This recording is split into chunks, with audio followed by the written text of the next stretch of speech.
ચંડોળા બાદ બાપુનગરમાં mega demolition, 400થી વધુ કાચા પાકા દબાણો પર બુલડોઝર ફેરવાય. અમદાવાદના ચંડોળા તળાવમાં ગેરકાયદે દબાણો પર બુલડોઝરની કાર્યવાહી હજુ શાંત પણ નથી થઈ. ત્યાં બાપુનગરમાં તંત્રએ મોટા પાયે ડિમોલિશનની કાર્યવાહી હાથ ધરી સપાટો બોલાવ્યો છે.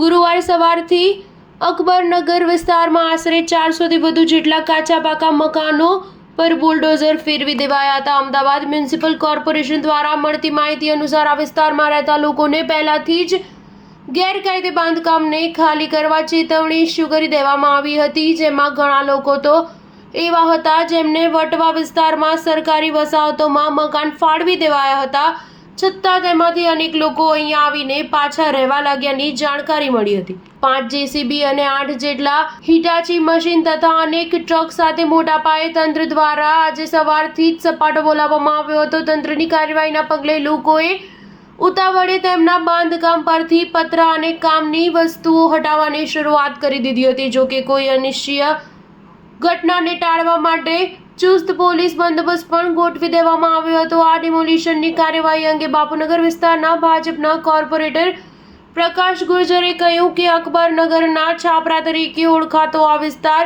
એએમસીની માલિકી હસ્તક આવે છે. વર્ષોથી અહીં દબાણ કરી લેવામાં આવ્યું હતું. અહીં સર્વે બાદ લોકોને સરકારી વસાહતોમાં મકાન આપ્યા બાદ ફરી આ લોકો અહીં આવીને છાપરા બાંધી રહેવા લાગ્યા હતા. થોડા સમય અગાઉ રખિયાલમાં પોલીસને તલવાર ચપ્પુ બતાવી ધમકાવનારા અસામાજિક તત્વો પણ અહીં રહેતા હતા.